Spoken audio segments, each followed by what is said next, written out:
Shout out to Asper's Gaming for supporting me at level 3 or higher on Patreon. Hey everyone! I'm Albert Boris. Roughly a month ago now, we did the unthinkable and reached 5,000 subscribers on this channel.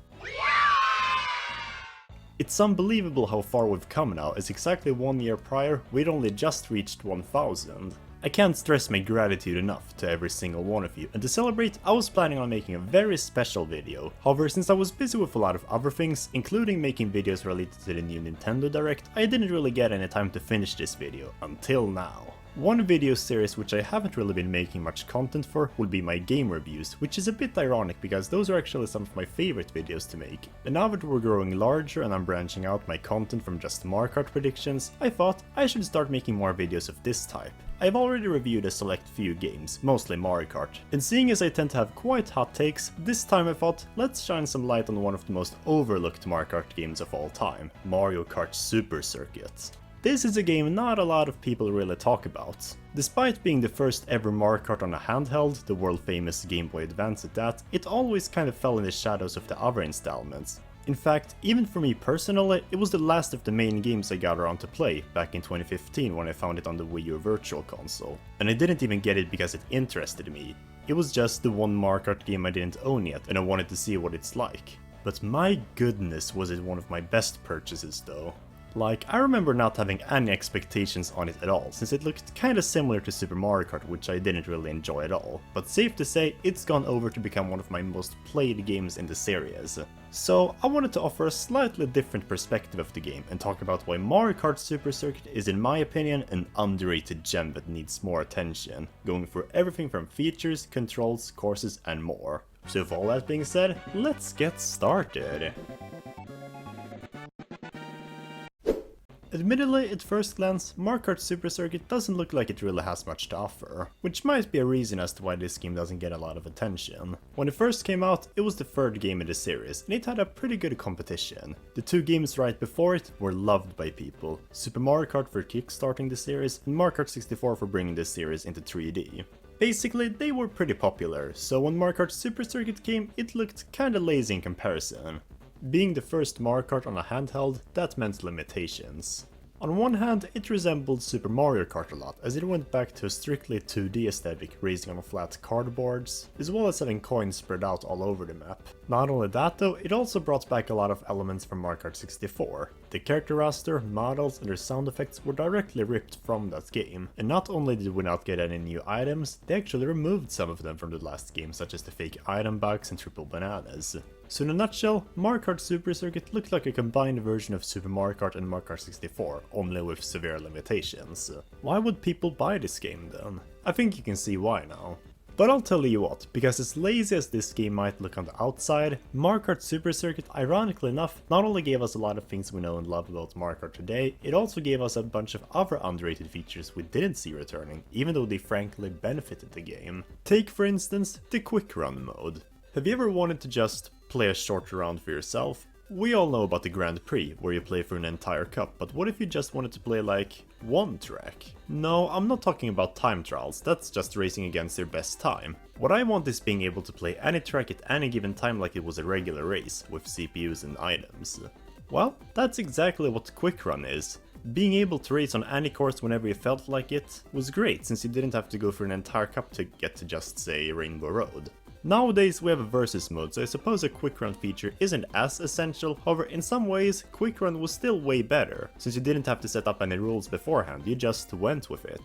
The versus mode is more like your own custom Grand Prix, which is great, but it wasn't even a staple until Mario Kart DS came around. Before that it was locked behind multiplayer, and even then you couldn't race against CPU, so races were much less hectic. And in that regard, quick run was a lifesaver for this game. Sure, you could argue that we only have it because multiplayer is much harder on a handheld console, but that doesn't make the quality any less. It's kinda the same thing with Mario Kart DS's mission mode. It was a decent attempt to make single player more worth it, and the fact that it was never revisited and improved was kinda sad. Speaking of things that never came back, no way, a playable item box? Oh, it's just a randomizer. While it's certainly disappointing that we can't place an item box, the fact that this game actually has a random choice on the character select screen is something I'm very surprised no other game included. Like, I can kinda get to removing quick run while versus mode exists, but what was wrong with picking a random character? I'm not even mad because I always use Birdo, Wiggler, Honeyqueen or Peach anyways, but why? Mario Kart, be more like the modern Mario part is. This game had so many quirks we don't really see today, and it all ran like clockwork, literally. Mario Kart Super Circuit is, my goodness, the smoothest running Mario Kart game ever made. One of the things that always makes me come back to this game is the fact that even though I'm technically wasting my time, it doesn't really feel that way because there's barely any delay between cutscenes, it always gets right to the point. You click the A button on the title screen, it immediately sends you to the main menu. You wanna quit? Well, there you go, it's as simple as that. You don't need to wait 10 seconds like in Mario Kart 8. You wanna breeze through everything? Well, go ahead, you can just mash A. I've always respected Mario Kart Super Circuit for how swiftly it runs. The only other Mario Kart that gets this right is Mario Kart DS, to a lesser extent. Yeah, this isn't really something this game gets criticized for. Where this game does tend to get a lot of flack in though would be the gameplay, specifically the controls. When people don't really like Mario Kart Super Circuit, fingers are typically pointed towards this, and its similarities to Super Mario Kart. As mentioned already, Mario Kart Super Circuit went back to a 2D aesthetic like the first game after Mario Kart 64 made a jump to 3D, which meant that everything was sprite based once again. In a nutshell, you were racing on a flat piece of cardboard, which is a lot more difficult than racing in a 3D environment since it's harder to predict when you should turn. And Super Mario Kart didn't really pull it off that well. Turning wasn't really responsive at all, and drifting was just awful because you kept sliding in the opposite direction. And God forbid using a heavyweight. That's basically ensuring you will lose. But basically, it's pretty difficult. And even after spending hours playing it, I still have problems regularly, and a lot of people seem to agree. So when it came to another flat Mario Kart, some people just didn't want to give it a chance. But what if I told you that while Super Mario Kart's controls are the weakest in my opinion, Mario Kart Super Circuit is actually my favorite controlling Mario Kart game of all time? Almost every problem that was in Super Mario Kart has been improved in this installment. I mean, sure, it's not as smooth as Mario Kart 7 or 8, but it's a bit more versatile. Turning is much more responsive. You wanna go left? Well, no need to ask.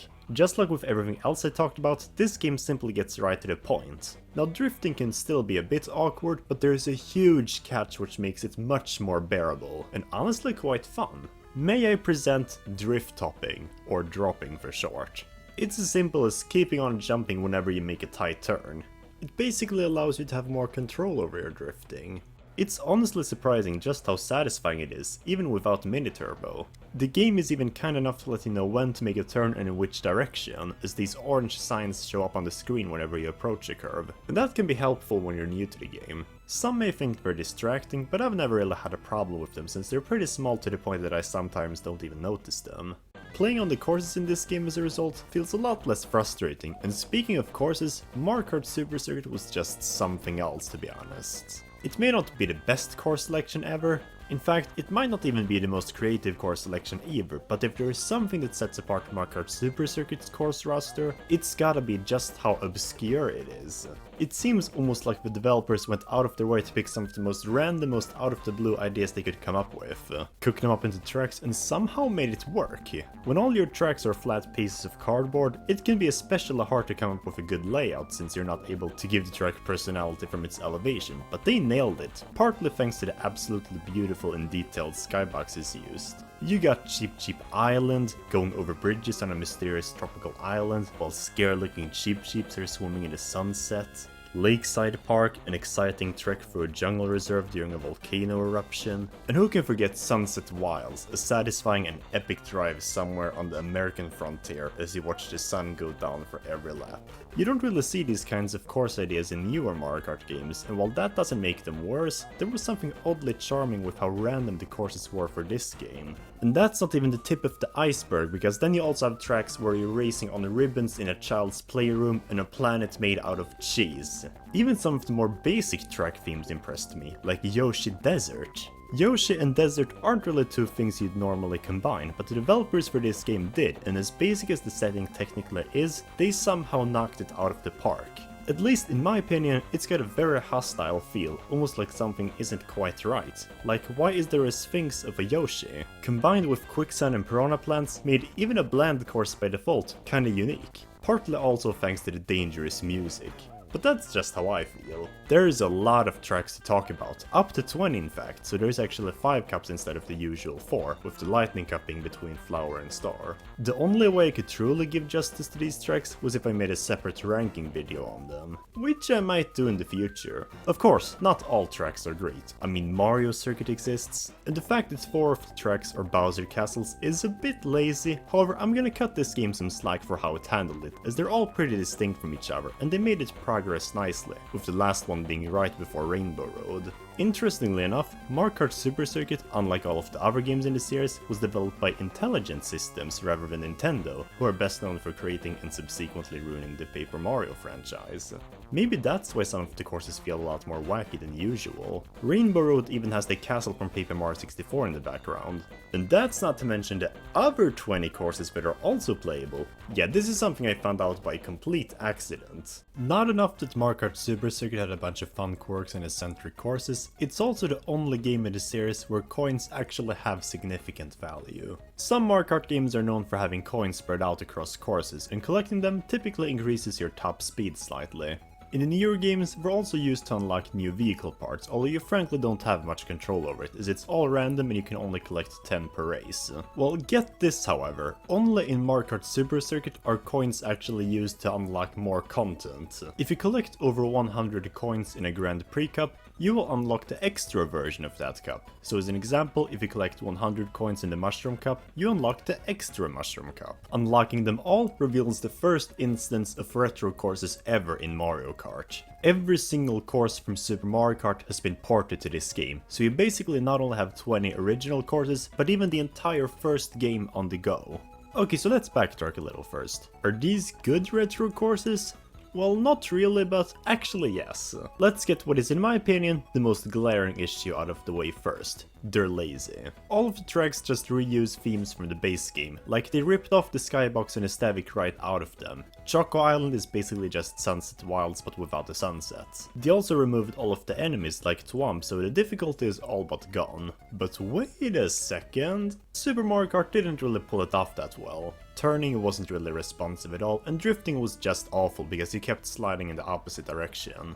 Almost every problem that was in Super Mario Kart has been improved in this installment. I think you might see where I'm going with this. Yes, as lazy and lackluster these so-called remakes are, I am more than thankful that Nintendo actually put in the effort to port over these tracks, because this was actually my first interaction with Super Mario Kart Special Cup. I played both of these games tons as a kid, but with Super Mario Kart's difficulty curve, I was never actually able to personally unlock the Special Cup until a few years ago because it was simply too aggravating to try. However, with Mario Kart Super Circuit's much easier controls, unlocking these tracks is much less frustrating, and for that reason I respect this game for giving the less skilled players a chance to play Super Mario Kart's courses as well. And honestly, as lacking as these remakes may be, I would personally much rather play these versions if it means I can deal with smoother controls. Ironically enough, however though, my favorite part of the extra cups isn't so much playing them, but rather the journey of unlocking them. Knowing that coins actually matter completely changes how I approach the game, and the developers took advantage of that. Coins are never scattered randomly throughout the map, they're purposely put in specific spots throughout the course, usually in straight lines of 3 or smaller groups. Trying to get an entire lane of coins in a single go is, in my opinion, one of the most satisfying things ever in Mario Kart. Not only do they not respawn, but hitting a player results in you losing coins, so they're worth a lot.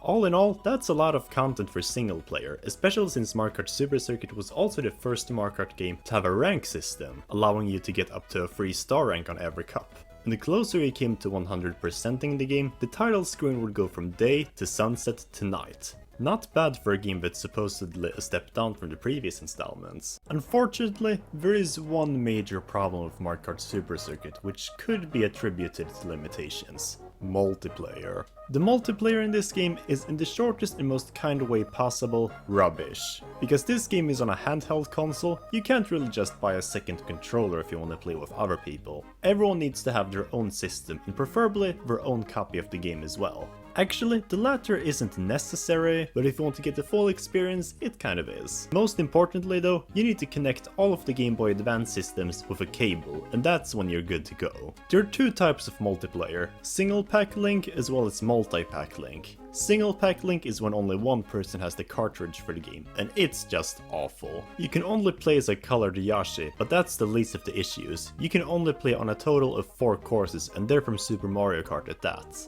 They don't even use the music exclusive to the tracks, instead it's the title theme from Super Mario Kart. I want to call that lazy, but that's not actually true since they were bothered enough to create a remix that's not heard anywhere else in the game. Even the course select menu uses a remix of Super Mario Kart's version of the theme. Basically, the entire thing is basically just a handheld demo for Super Mario Kart, but with Super Circuit's physics. I honestly can't wrap my head around what the point is of this because it all just seems so contradictory.